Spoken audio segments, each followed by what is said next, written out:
Welcome back, everybody, to the Amazon EU Masters here in spring 2022. I'm still initialized, I'm still joined by TroubleLink, and we are into our final match of the day. Fnatic Team Kelso versus Team BDS Academy. Two teams that are expected to go exceptionally far in this tournament. Hell, Fnatic, arguably one of the frontrunners for the whole damn thing. Yeah, I think FnaticTQ, except from Traitors, are also tournament favorites. But that aside, of course, I'm bantering because they left the NLC. They left the NLC. How could you? And they did damn well in the Superliga, you know. And now they have to play versus BDS, which is the final LFL team. But before we go to the final LFL team, here are some of the highlights from the last LFL team that we just watched, which is none other than Common Corp. They played versus the first seed from the prior league, which was Gamer Legion, and I think they put down a clinic. The way they were playing the back and forth, the way they were picking onto their opponents. I think it was, if you will, it felt like if you're going to play the skill check champions, KC came out ahead on this game for sure. They really did, and remember, this is the team that are the defending champions of EU Masters. They won it in spring, they won it in summer, and then when they turn up to this event, I don't know what happens, but they just turn into another beast entirely, and you could see just the raw damage coming out of the solo laners. Sounds like nothing Gamer Legion can do after the early game. I really hope advantages. Here we go, this one. I really hope we have this particular replay, because Crownshot and Seiken walk into an unfriendly base and absolutely 2v4 the ish out of Gamer Legion of whoever walked into their path. Like, I came away from that like genuinely cringing at the amount of damage. 17k! I know it's into a tank, I know it's into the Malphite, I know you're a poke champion, but even so, holy Crownshot, that's what you like to see out of your Jayce winning. Absolutely. Arguably, probably, maybe, perhaps the best top laner that we have in the ERLs right now. I think if you ask any other top laner in EU Masters, they'll probably tell you that they do want to lane against Crownshot. He's just one of the most aggressive top laners that we have, and he has been feared for quite a while, right? And now coming into EU Masters as one of the raid bosses and proving with his performance that he is that raid boss that everyone expected from him, I think it's the cherry on top. He did so well, but we have now got to move back to the game we mentioned just before we hit those highlights, namely BDS Academy up against FnaticTQ. This group right now is pretty exciting to work with because everyone was one-on-one coming into the day. These are some very exciting situations, and we've got ourselves an liner to work up who, according to Noah, this was the perfect Superliga team. They beat every record under the sun, the best score, the best win streak. They were supposed to be the absolute damn best coming into EU Masters this split. And mind you, they've lost their two core members, which was the top lane and mid, the two solo laners, Pride and Dayo, which they made EU Masters finals with. They replaced with Baca and Oscarinin, and from that point on, they have been absolutely steamrolling the Superliga, having the best record that any team has ever had in their tournament with 16 wins.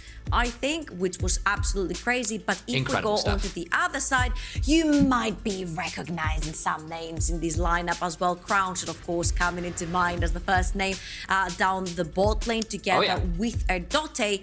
And then if we look on the other side, it is Xico, who has made a name for himself in the ERLs together with Agresivoo. Again, arguably one of the best top laners that we have into the ERLs. And Sheo, he's the person you know. Exactly. You used to play on SK Prime back when you were involved with that a little bit more. Exactly. Back in winter 2021, Sheo was introduced into the SK Prime lineup, and after that, he actually left a really, really good impression to a bunch of teams, and he ended up in one of the best teams I probably could have ended up in. I mean, he's playing with a bunch of really, really talented players, and especially if you put development and time into a player that shows a lot of promise, maybe you could even win EU Masters? Maybe. They'll have to try their very best. Of course, this is not an easy place to be in, and this group was already very contested.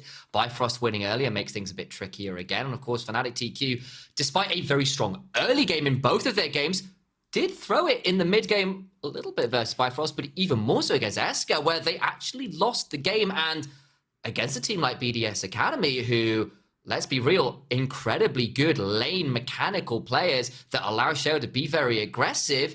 You do that and give kills to Crownshot, suddenly those mid games, if you're making those mistakes, those overreaches, you can get punished again here.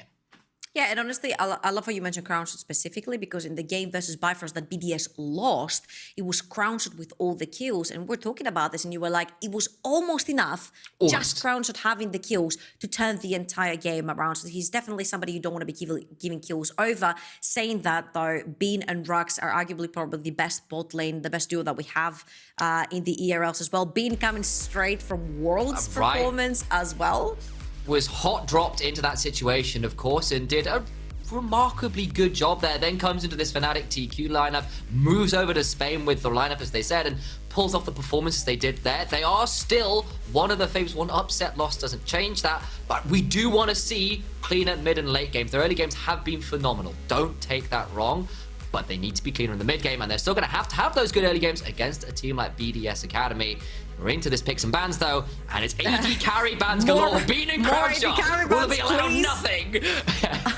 I'm expecting then the Xayah to get completely taken out of the picture, because it is the next AD carry that's down the line if you go onto the whole thing. And Oscarin's Gangplank is one thing to be feared, especially when played for as well in the early game. There is the Xayah, the triple ban towards Crownshot, and I'm wondering what Bean has in mind to play right here, because I'm looking down the list and I'm thinking Kai'Sa, Lucian, Ezreal. Rhuckz does play the Nami as well, so we could potentially see a situation where they do bring out the Nami Lucian again. Exactly, and it didn't quite work out, at least in the mid-game plus, right? You saw the incredible dives, but they gave up a little bit. You saw kind of earlier today a little bit when X7 were perhaps playing with their food a touch, and it burned FnaticTQ in that mid late game. There's the Nami ban, though, to try and counter that Lucian and some of the other potentially aggressive bot lane players. And I kind of like that, but what now do you want to go towards? The Volibear is still up, and you just pick it straight up for MAXI. I feel like that's become an increasingly first pickable champion right now in the Amazon EU Masters. I mean, it's just one of these champions that just doesn't lose to anything or anyone in the early game, so you can be extremely safe no matter how silly you want to be and how aggressive. But of course, the reply to that will also be the Jarvan, someone who is also very active in the early game and doesn't necessarily want to 1v1 you, but he wants to put pressure on the map in general. Please, so Sheo onto that Jarvan as well.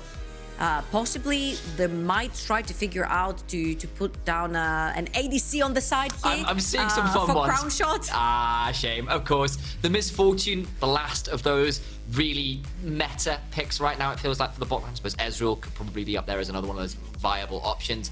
Still with the MF locked in. Still some options here in the build. You can go towards the lethality. You can go towards the Leandry's build. Both have been played and viable. Time to see, of course, what FnaticTQ have in response, though. I'm curious to see what they want to pick into the MF here. I wouldn't be surprised to see the Ezreal possibly again get locked in here, unless you feel like you don't need to pick it right now. But the thing is, if you don't pick it right now, it's most likely going to get banned away. You still have the Lucian if you want to go towards that route, together with potentially a Lulu, but they want to lock in. They're going to blind. I mean, they're going to blind their solo laners anyway because they're blue side, but they want to make sure that they have really strong champions onto Oscarinin and Baca. And they're going to lock in the LeBlanc and Jayce. Of course, the reply is going to be that Ahri.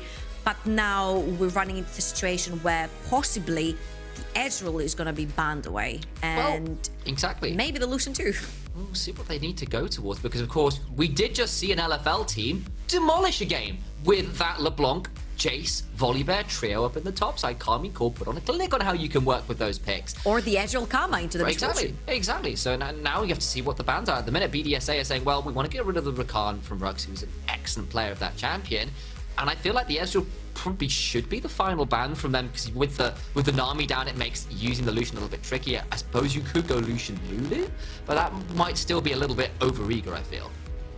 Yeah, and I just think that the Ezreal right here fits the composition in general so freaking well, because you've got poke from Jayce, you've got poke going in from LeBlanc, and then you've got so much poke coming in from the Ezreal as well. And so far, there is no sustain on the side of BDSA. So if all these poke lands, you don't necessarily have to kill anyone, but you force people off objectives, the Ezreal will stay up and available, and it could potentially also be the Karma Ezreal that we saw from Jeskla and Jackdrop previously. suppose maybe it's just saying, okay, we're not that afraid of the Ezreal. The Misfortune can poke you through the wave. You can't do that to us, so clearly I win. That's the idea, right? That's how it works. That's how champion interactions Clearly I win. Yeah, I win because you hit minions in the way, I don't. So what are you going to do? All right, so here obviously we might see. Is it another Malphite? I wonder if they're going to keep this. I was about to say, I wonder if they're going to keep the support for last in case they want to counterpick and try to play towards the bot side, because Bean and Rhuckz are a really hard lane to play against, and you definitely might want to have the counterpick right here. Obviously, Leona is in the cards, and Leona Misfortune is a very dangerous duo to play against, so you might want to take it away right here if you're Fnatic. And you've already got such a massive wombo combo for BDSA. You throw down the Cataclysm, you throw in the Malphite ult, you throw down the Misfortune bullet time at the same time, and you can see how that all works out. The Ezreal was the answer. We kind of suspected it might be, but Bean will lock it in. Now got to decide what they pair that up with. Maybe the Leona themselves, you said. Away. Yeah, I think at this point you have to steal it away because it is very, very, very freaking dangerous to let the Leona go through to the other side, especially when you've got Cataclysm, Leona ult, and Misfortune ult on top of that. You've got Malphite as well. There's going to be too much CC to deal with. And you Turns have out to you know how drafting drafting works. May have been a former coach or something. Who would have known? Your ability to redraft is a thing, you know. It's nice to praise your color caster when they know what they're doing, eh? Got to work out what the final pick is there. Can you guess it? That'll be the real cherry on top of this draft cake. So you're looking for a support right here into the Leona.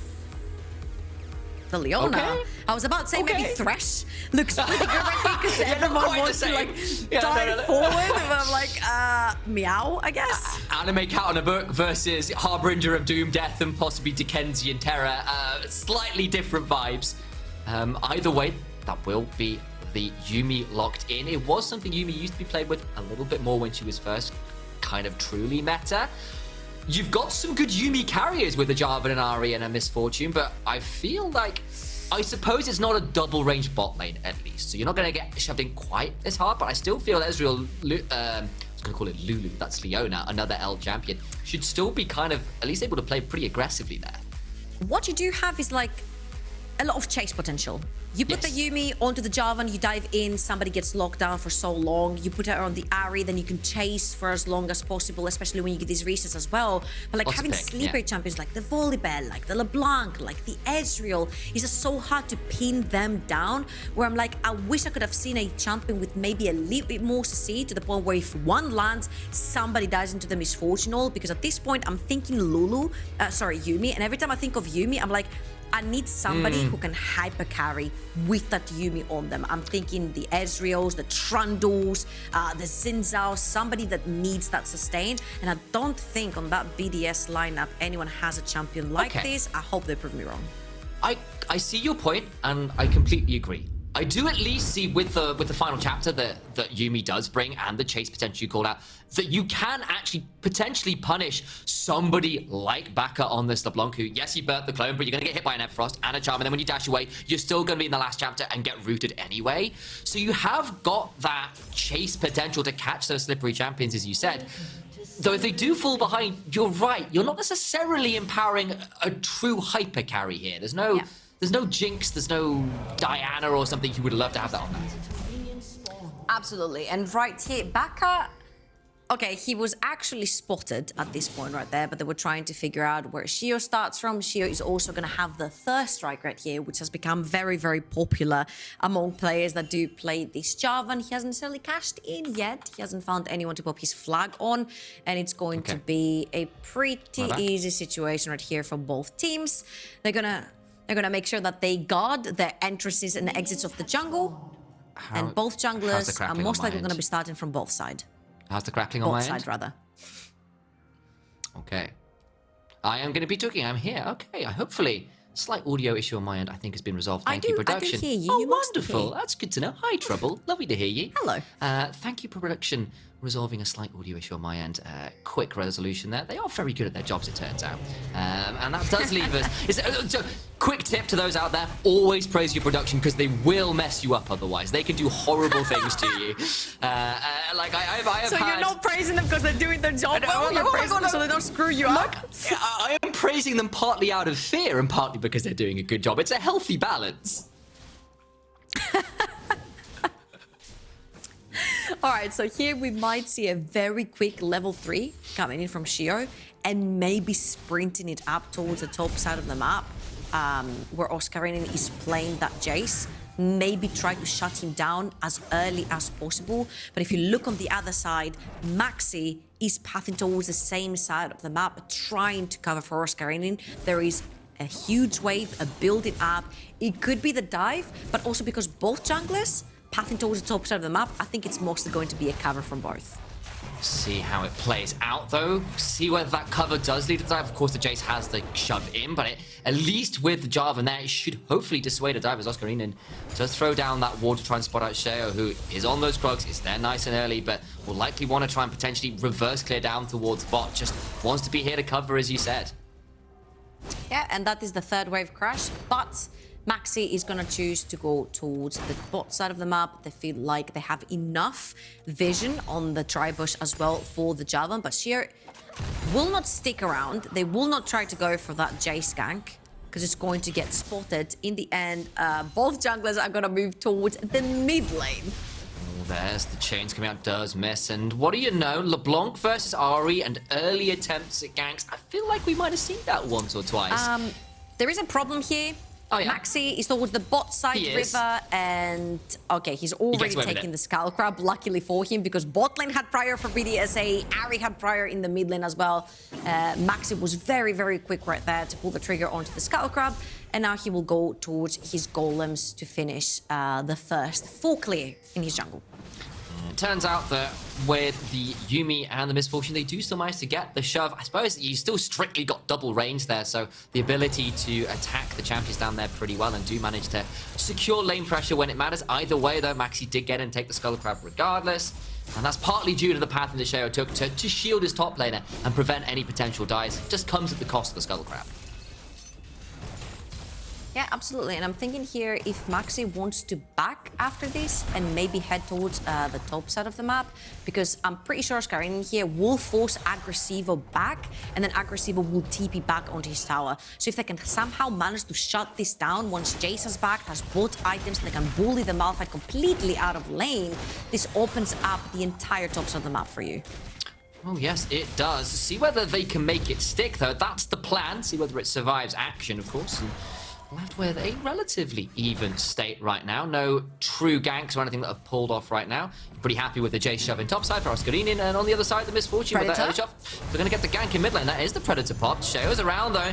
Warded off. Not too much more. They're going to jump on the clone. Just get that empowered auto from the passive there from Jarvan, but a little more to write home about. And another little look in at the mid lane, but one that doesn't lead to much more than a passive pop.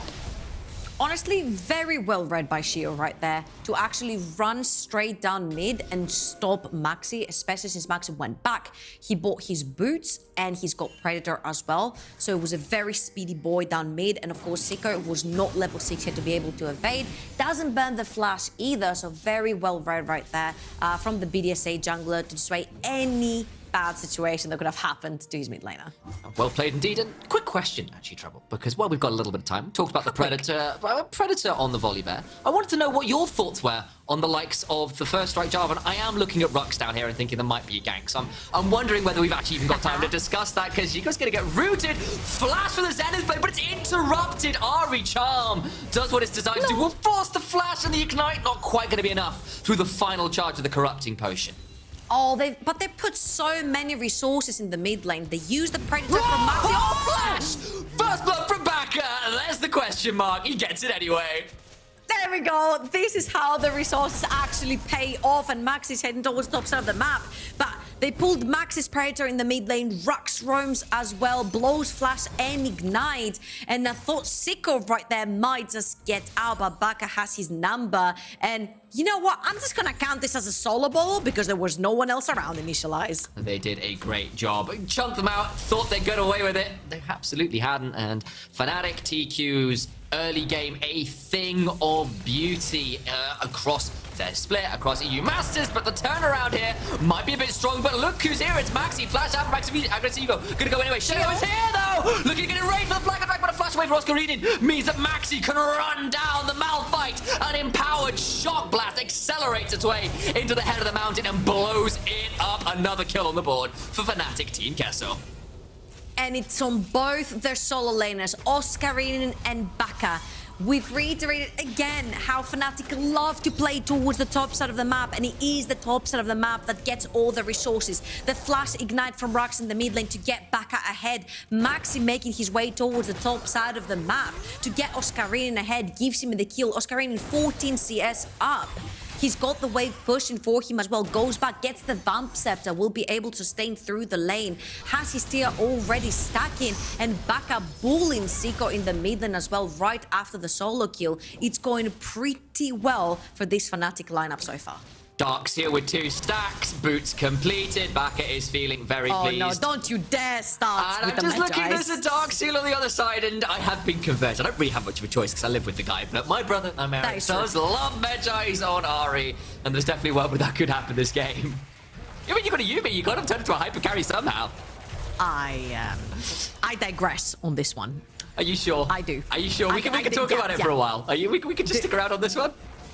Let's not. Okay. Well, I'll bring you back instead. Talked about a lot. I'll tell you what, I'll bring you back instead to talk about that first strike on Jarvan. We touched on before the madness in mid lane happened. What is your take on it? Because I know it was one that people had some mixed feelings on when Malrang first pulled it out.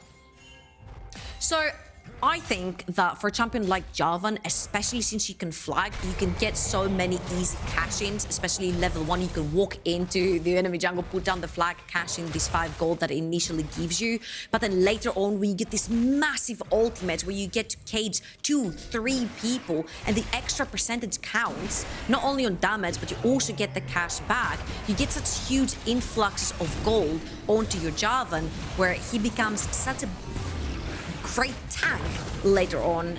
I'm a big fan of first strike on a lot of champions, such as the Graves that we've seen over, I think in the LCK. Sure. And also the Lee Sin a lot of times with first strike. Now, of course, the numbers sometimes don't always show up, but it's a risk that the junglers are willing to take. What I'm a really big fan of, though, and not a lot of people are, is Predator on a Volibear. I know, Speedy you've boy, been talking about that since the beginning of the season. Yep, that speedy boy running down your lane is just so hard to dodge, and you will have to either burn a summoner spell or an ultimate if you are Ahri right here for Xico. So I'm a big fan of Predator. I love Speedy Boy, and right here you don't have any shields or speed ups for MAXI, so I think he does really need to be able to stick onto champions. Incredibly so. That's great news for them, of course. Glad to have that discussion with you, of course, all the while we had that one. A couple of things did happen. We did see the trade of objectives. The Herald went down towards FnaticTQ, while the Dragon went down to BDSA. So there has been a trade of those objectives, but not too much more has happened. So we timed it right, Trouble. Nothing mad happened while we had that discussion. I'm slightly surprised. Yeah. That never happens when we do that.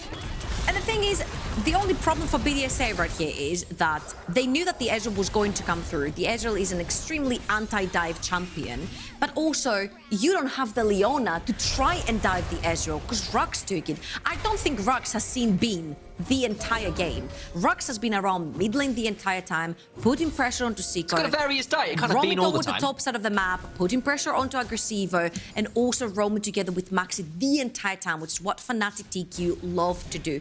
Whilst Bean can stay completely safe because he's playing against a Yuumi. You are not necessarily scared playing versus a Yuumi because they're just not gonna dive you. And Sheo has been more of a shield rather than a proactive jungler in this early game. He's trying to shut down whatever MAXI wants to do rather than be proactive for himself and create opportunities for his team. Missed time on the make it range means Crownshot. I'm still gonna back away. I know. Sheo with Yuumi on top can look to get in here, but FnaticTQ are already around. It's not just one person. It's a flashaway trying to get that final chapter. Still get the kill. Yuumi's left alone. Baca gonna have to try and get out here, but here come the rest of the damage. Bean will go down, and the turnaround starting to come through. Xico speeding up, can't quite get in range for more. FnaticTQ punished for the invade into BDSA's blue side jungle. What in the world happened there? There was a wild bean coming from enemy tower on 1 HP. I need to see this replay again. So as you can see, MAXI is already set up into Sheo's jungle, but Sheo has the Yuumi on him. And when they all bunch up onto this Jarvan, you see that the sustain and the root comes in from the Yuumi. Bean is tanking the tower! Okay. He comes through enemy tower and attacks his entire health bar. on that tower. He got and by baked. the time he joins, he's dead. He got fried, baked. Any other description to do with food and beans, I suppose. I don't know. You're good with this language called English. You find apparently. words. So somewhat people tell me that. I'm not sure whether it's actually true. Either way, TQ getting a little overeager. We have seen this happen a few times where they just overreach. So remember how Ezreal doesn't get dived and doesn't die? I remember. Yeah, not when he's the one doing the diving. I see that. That does put a little fly in the ointment, unfortunately, for Fnatic Team Castle. They do, however, still secure first turret. They get it all into Oscarinin, who is very happily the recipient of that. We saw that last game, remember, for Cabochard on the Jayce. Oscarinin is sticking around, and fortunately for him, Sheo actually blast cones the other way, who could have been in a bit of a difficult situation. Now, Rhuckz, though, might find themselves in a bit of a precarious situation themselves. Big chunk on a Crownshot, but of course, he's got himself a Yuumi, so we'll be just fine. Yeah, and the later on the game goes, the more this Yuumi is going to be healing about. So all the poke that we talked about from the side of FnaticTQ is going to be slowly but surely getting shielded or healed up later on by the Yuumi. Of course, one person at a time, but then you will not necessarily be able to force too many people out of the fight. And we saw that once the Jarvan dives in, we mentioned, with the last chapter from Yuumi locking in so many members down at the same time, the bullet time is going to do a lot of damage. So the way Fnatic needs to play the game right now is probably try to 1-3-1 the map, try to get picks with the LeBlanc together with the Volibear, and then from there on out, try to team fight possibly with numbers advantage. You've heard the win conditions. They need to be followed through on, though, and it's a close enough game that can happen. It's still FnaticTQ with a sizable advantage right now, largely off, of course, the first blood, that first turret going down, and that CS lead, honestly, in the top side as well, making a fairly hefty difference. But we've got a dragon coming up, and that likely means we've got ourselves a skirmish, a team fight about to break out. Ooh.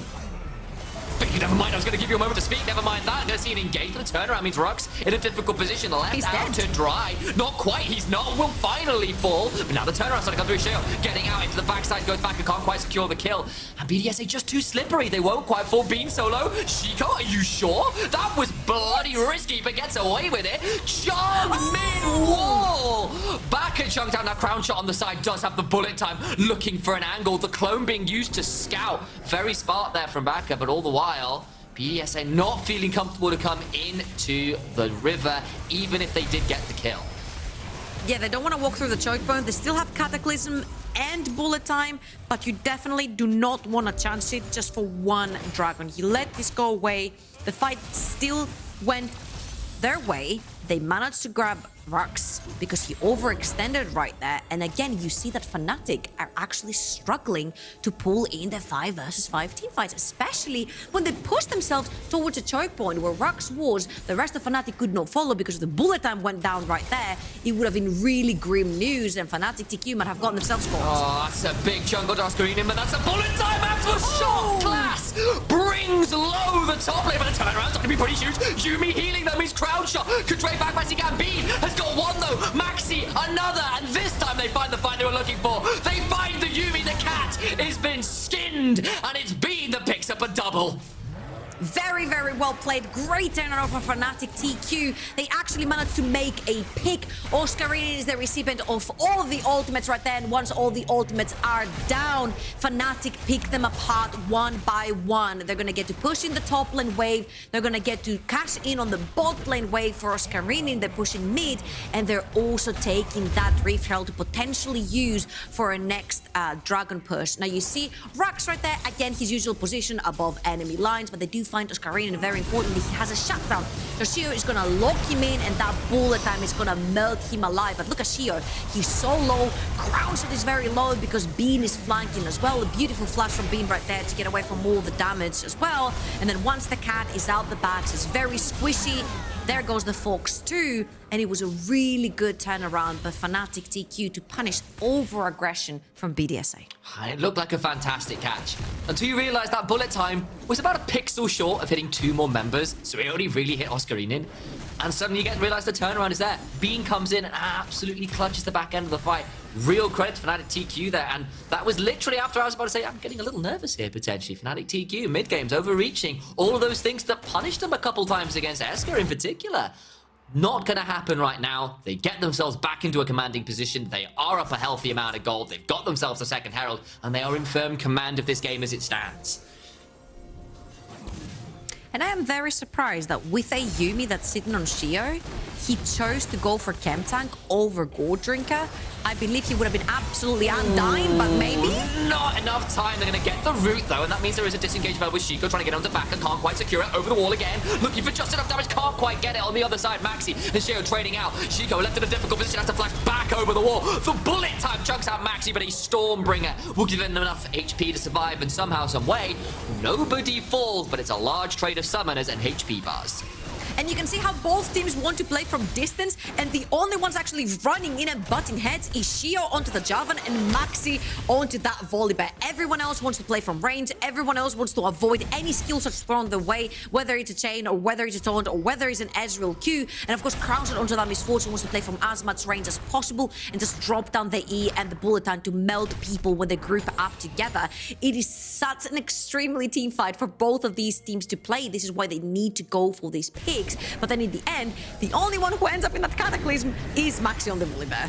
And he's got ways out, and honestly, it's a pretty difficult team comp to keep locked down. Ezreal, LeBlanc, Volibear, all very slippery. Agresivoo, though, might be in a spot of bother, has to ult away, has got himself, of course, Spellbook Ghost, and was managed to speed his way away from danger. Oscarinin secures another tower, and at this point, FnaticTQ, with all the outer towers down, can start pressing the map up further, start moving those vision lines, and suffocating BDSA out of their own jungle.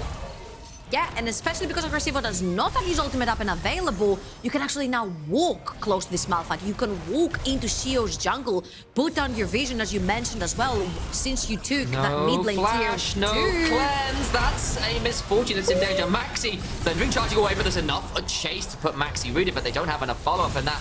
Volibear at this point, so tanky, just doesn't take all that much damage, and that was your worry, right? The Yuumi makes sense in terms of your ability to catch with these champions, but can you actually follow up afterwards if you fall behind? And right now, unless that misfortune is layering the mother of all ultimates, it's feeling like potentially the answer is no.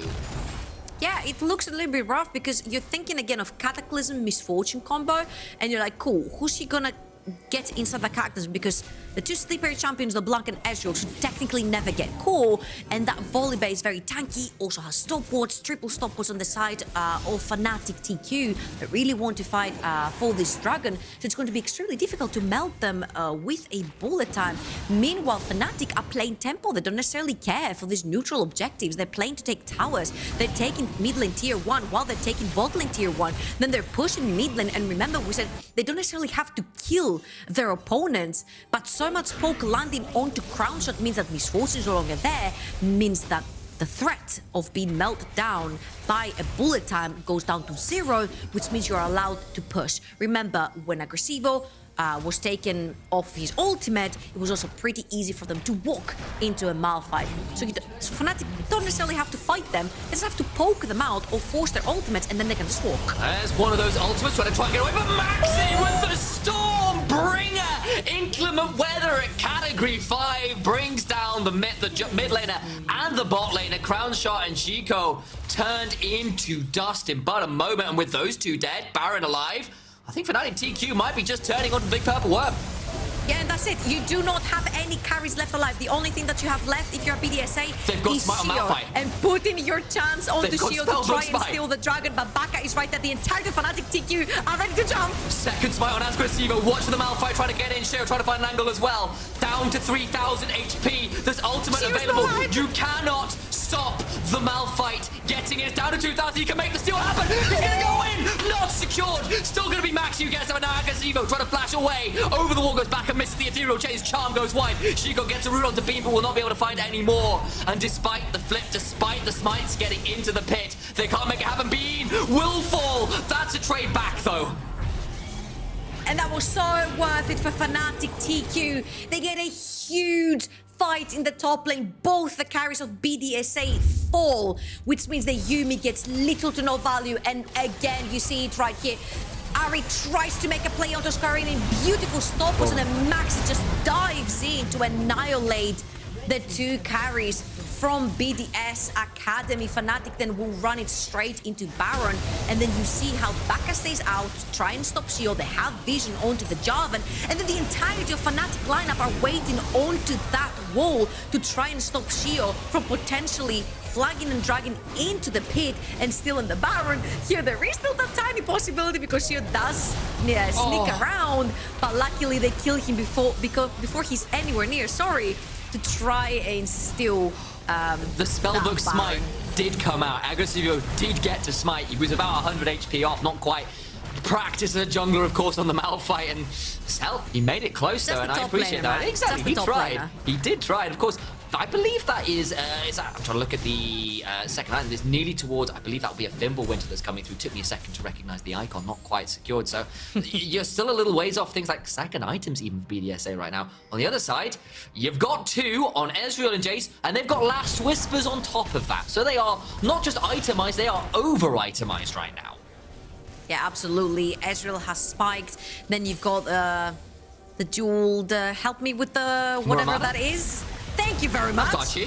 For MF, so she shreds through a lot of the MR that the members of BDS do not have, because there's only like 1 Mercs onto that Jarvan and nothing else on the rest of the map. It's only the Yuumi that's going to be healing up this damage. But the thing is, if you're already dead, there is nothing to heal. And this Fnatic lineup does so much damage in poke that the second somebody gets poked down, if they have to walk away, they're lucky.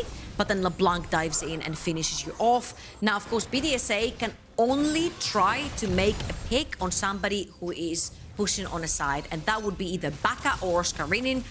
I would probably try to catch Oscarinin if I was BDSA, because he is the most learn the stopwatch at least. Of 2. But right now, FnaticTQ have the perfect Baron push. 3 lanes pushing in at once. Crownshot trying to catch Baca, but Baca is so mobile again. It's so impossible to catch LeBlanc. It's such a difficult state. You've got so many slippery champions are so far ahead that even if you catch them briefly, you don't quite have the damage.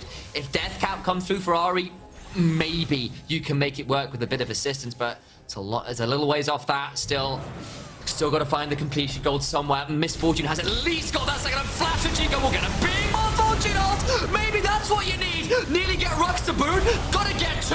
This is the turnaround they were looking for. They get 3, and the 1-3-1 is broken. FnaticTQ, and Baron pushes into the base. It happens again. Xico does not need his death cap to do this to FnaticTQ. That was a beautiful catch from the BDSA mid laner right there, catching Bean. The Yuumi ultimate comes through as well, and the bullet time melts through everyone's bodies. And again, Xico, big props to this man, because he might have just kept BDSA Academy alive. That was absolutely disgusting. They pulled it off when it mattered. We were saying, it's so hard to make these catches. They need to make an absolute mother of all combos. They found it. That was exactly what they found. They may actually also secure themselves a soul point off the back of this as well. So they've got themselves a potential semi-win condition here. It's a bounty as well. Yes, Baca will get to shove in on this top side and probably put at least a bit more damage on it. Right there. I know Crownshot could think about stepping forward. He's feeling pretty happy to do that. Oscarinin will secure that inhibitor turret in mid lane, though. They got punished trying to push for just 30 seconds or so earlier, but make no mistake, FnaticTQ still up 8,000 gold, still very much in the advantage, but that is a bright spark, a moment of feel good for BDSA to say, yes, we can still fight back. Now remember, that was Xico making an exceptional play right there, and FnaticTQ have all of their flashes up and available, and they will know that this could potentially be the case yet again. So hopefully for them, they will be playing much more cautious this time, entering the jungle. Okay. And being, of course, being in the front line. We might have to see whether they can do it. Death Cap's complete for Ahri. 3rd item is complete for Crownshot. The damage we were saying was lacking a little bit earlier is now largely online, so they've at least got some to make it work, even if those flashes are available. So BDSA will be praying, hoping for another one of those engages now with additional damage to back it up, even if those slippery champions are still damn slippery. Look at Xico. Xico is looking all the time for that charm. That's a solar flare. Doesn't really get a full stun. It'll be Agresivoo stunned, but it's a flash right back out from Rhuckz, who really didn't want to take that Zenith blade. Now the flash is on all up. Absolutely not. You do not want to walk into that choke point, if you're Fnatic, the Cataclysm, the Malphite ult, the bullet time is just gonna melt through the HP bars. If you're Fnatic, you do not want to fight in any tight spots on the map right now. You want to use the entirety of a lane to try and be slippery and slide about and sort of break apart the team fight and not bunch up together. But look at BDSA, they have a different idea. The Malphite ult is right there. You can think about that. Ward, my days, very valuable. Crownshot secures another turret, the second of the game. All the while, though, you're right. Oscarinin and Baca are up in that top side. Oscarinin was there just shadowing in case there was an engage that came through. They secure another inhibitor turret. They won't secure the inhibitor itself, but now FnaticTQ might be still here. Baca's in trouble, takes a lot of damage. Shock blast deletes Misfortune, who lives up to her name. An unfortunate state of affairs indeed. Jungler dead as well, with Baron alive. That was a play that FnaticTQ are happy to have made. Oh, absolutely. And who does it come from again? It is the solo laners, Oscarinin and Baca, bundling up us two and taking complete care of BDSA. That was, again, beautiful to watch. It is the mid laners stepping up. Xico previously for BDSA. Baca and Oscarinin right now for the side of FnaticTQ. Every inhibitor turret is down. They've just picked up another Baron. I honestly thought FnaticTQ might have overstayed, but instead, Baca absolutely deletes the Misfortune. She is removed from the game files. Yeah, and that is absolutely because they have all of the vision right now. Oscarinin and Baca were pushing that top lane inhibitor tower because they had so much vision on the top quadrant of the map. They knew when anyone was coming their way. This is why Oscarinin was also shadowing Baca, and they've been using their vision so well. No inhibitors have fallen, but as we said, there are no inhibitor turrets. They're all open and vulnerable. There was an impressive engage in the mid lane that managed to punish FnaticTQ the last time they had the Baron. They'll need to find it again if they want to hold on. Crownshot wants this. He's really thinking about it. He is so damn fast. And in fairness, he's got a Yuumi behind him to offer a little bit of support. But all the while, a shove happens in the other lane. BDSA have to back away. And you want to know what? FnaticTQ don't even have to dive because there are no towers to dive. Not at all. But the problem is, again, you don't want to be in a very tight spot where you really push towards the wall. So you want to make sure you sort of split BDSA. You don't have the Malphite ult and the Misfortune ult and the Cataclysm falling in at the same time.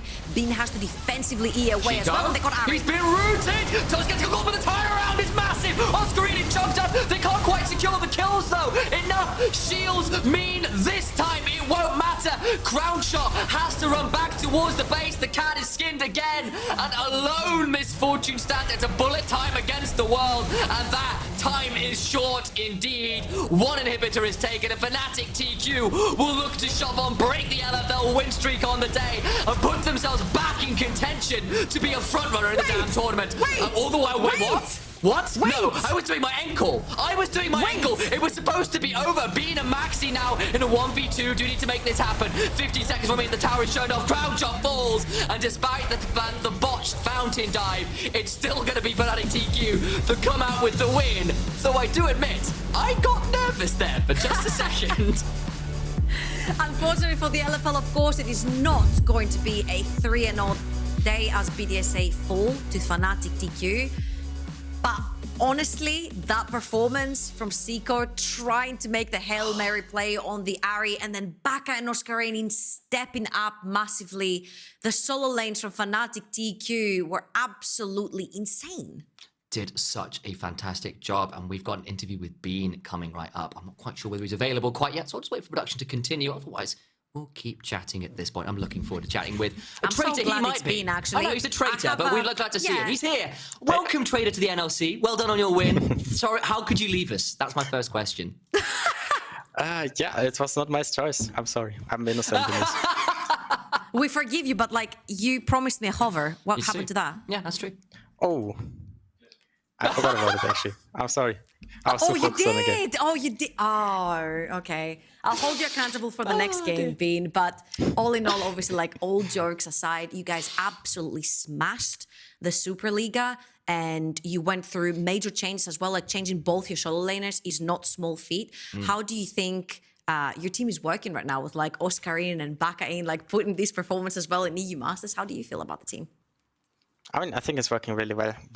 What I like about our team is that we're super flexible. Like we can play carries in 3 lanes and 3 people can carry. It's not something all the teams have in EU Masters, for example, or in AVP. Like a lot of people struggle with this, and this is like a really big advantage, especially in drafts, that we can just be so flexible. That's flexibility, a huge, huge strength. Got to ask that quick question though. We have seen incredible early games for FnaticTQ, but some of those mid-late games when you're trying to shove into him with the Baron kind of bit you the other day. It nearly bit you again a little bit today. What's going on there, man? What's happening in those Baron shoves? Yeah, I don't know. Yesterday, no, 2 days ago, the game against Team SK Gaming was, I think we made a bit of uncharacteristic mistakes for us. We played a really bad mid game, and usually that's not a problem we have. But I think today we played a good mid game, actually. I got caught on mid once, but besides that, I think our mid game was really clean. We got all the towers, and yeah, besides that one fumble in mid lane where I die, I think we played pretty good macro today. Okay, I'm going to ask you this question, and there better be an NLC team included in the answer right there. Who do you think are your biggest rivals? Because obviously, I think you guys are coming into the EU Masters again as a favorite. You weren't last year, but you proved that you should have been by reaching finals. And obviously, you're coming into this year as being some of the absolute favorites. So who are you looking forward to face? I think for me, it's honestly just the LFL teams. Like judging from having scrimped the whole split, I feel like the 4 LFL teams and us, there's quite the gap between us. I think it didn't really show in the first 3 days. Maybe it's just some nerves. Like we had some nerves as well. We lost the 1 game, but my feeling going into this tournament was that the 4 LFL teams are us, and us should be a step above the rest. Okay. Nice to hear that one. Of course, he didn't mention an NLC team, by the way. He didn't mention X7. And he didn't hover. I know. Okay, we see how it is. But of course, great to hear those words. Interesting hearing that perspective as well. Congratulations again on the win. Wish you the best of luck with the rest of the Amazon EU Masters and your continued run. But that's all we have time for with Beans. We'll see you around.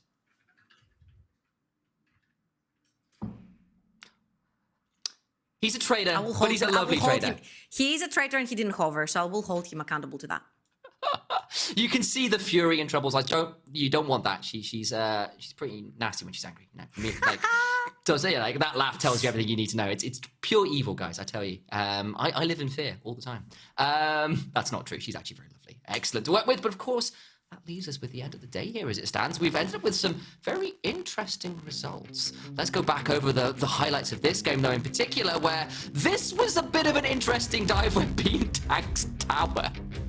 Yeah, I think that was a little bit of a whoopsie, but I don't know if Bean counts this as a mid-game, because he said that he only got caught once. But yeah, all in all, I felt like everyone stepped up from FnaticTQ. BDSA was no small team to play against as well, and I felt like they played their hearts out, right? I don't think that the BDSA composition was very easy to execute, especially because FnaticTQ was just so mobile, right? It would make sense if the team was very mobile, but then when it came down to playing these team fights, everyone was slippery and sliding away and getting out of the cataclysm. And at the end of the day, Crownshot did not have a very easy way of putting down that bullet time and it sticking. It did once, and that was out of a huge play from Xico in the mid lane, but other than that, it kind of was pretty much non-existent right there. And that was a really good try right there from Agresivoo and Sheo trying to steal that one. But this was game over at this point. You can see they try to get into the back of this one. Down goes the jungler, down goes Crownshot. Suddenly you're in a very difficult position, and here you go. This is that kind of final shove. Xico gets caught, and then suddenly it's lights out. The turnaround's there, but the other source of your damage is there, and Crownshot doesn't get in range to put the Misfortune ult down. There is no bullet time when all of that's happening. Yeah, and when you have Baca on the side trying to flank you and kill you and diving into your fountain, is just very difficult to do so. Again, I felt like maybe that Yuumi pick was a little bit of a whoopsie. I don't think there was necessarily like a hyper carry in the team to try and put the Yuumi on for them to carry forward. So, as you can see, Bean 22.4k. We have Oscarinin in the top lane, 21.1k. And yes, these are poke champions, but man, did they absolutely dismantle BDSA. You get enough damage behind poke and you layer enough poke up and it suddenly becomes burst, it turns out. It just happens from the other side of your screen. And you saw that a lot this game. Very well played from Fnatic Team Queso, and outside of that, that one player mid, it really did feel like it was going their way pretty much the entire damn game, and it's good to see a little bit of the righting of the ship after we maybe had some concerns after that game versus Esker. But also, we have to look a little bit at what's going on in the groups and the standings as well, because I feel like specifically in this group, it's going to be fire.